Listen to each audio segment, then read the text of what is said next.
Kana damlattın mı Ahu? Hayır hocam. Tamam. Deme böyle. Koyayım mı böyle? Göz enfeksiyonu öncelikle gözde kızarıklık, yanma, batma, çapaklanma, bulanık görme, ağrı, göz hareketleriyle ağrı gibi şikayetlerle seyredebilir. Bunun şiddeti hafiften şiddetliye kadar devam edebilir. Günler içinde artabilir. Bu hastanın konforunu bozan bir durumdur aynı zamanda. Açıkçası göz biraz da kızarır.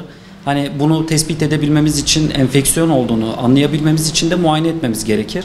Hastanın öncelikle bir göz hekimine başvurması gerekir. Öncesinde kendisi ilaç deneyip tedavi etmeye kalkışmaması gerekir. Çünkü her kızarık göz enfeksiyon değildir. Bunun altından başka patolojiler, sorunlar da çıkabilir. Sorunu, tanıyı geç koymak, tedaviye de geç ulaşmaya sebep olur. O hasta açısından da sıkıntı olur. Bizim için de işlerimizi daha sonradan zorlaştırabilir. Genel olarak böyle şikayetlerle gelir hastalar. Daha çok çevresel etmenler çok fazla. Kirli hava, mesela Mardin'de özellikle çok fazla göz enfeksiyonu, kirpik dibi iltihapları geliyor ve buna bağlı sorunlarla karşılaşıyoruz. İklim, hava koşulları, hijyen, parmaklar, eller çok önemli. Bu konuda ellerle bulaş çok fazla oluyor. Özellikle çocuklar, kreşler. Birbirlerine bulaştırıcılıkları da fazla oluyor böyle olunca. Genel olarak hijyene dikkat etmek gerekiyor. Bulunduğu ortam, çevresel etmenler etkiliyor bunda, zemin hazırlıyor.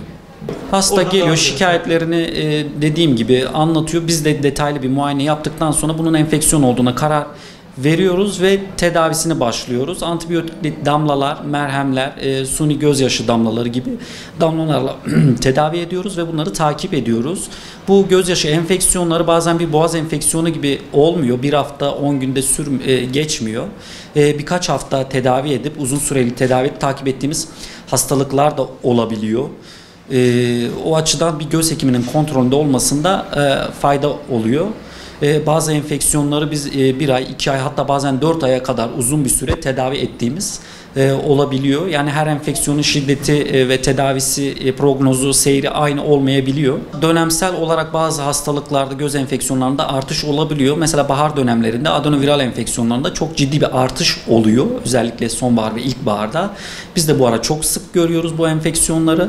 Öncelikle dikkat etmeleri gereken en önemli şey hijyen. Mümkünse sürekli ellerini yıkamaları, kendi kişisel eşyalarının ayrı olması, kendilerine özel olması. Onun dışında kontak lens kullanıyorlarsa eğer günlük her gün değiştirmeleri, çıkarmaları, kontak lensle uyumamaları, hijyene dikkat etsinler, bulundukları ortama dikkat etsinler. Şimdilik bu kadarı yeterlidir onlar için. Tavsiyem şu: hala toplumun neredeyse yarısı hiç göz hekimine gitmemiş durumda. Rutin olarak 6 ayda bir ya da yılda bir göz kontrolü öneririm hastalarımız için. Onun dışında en çok elleri yıkamaya dikkat etsinler, kişisel hijyenlerine dikkat etsinler. Bunları öneririm.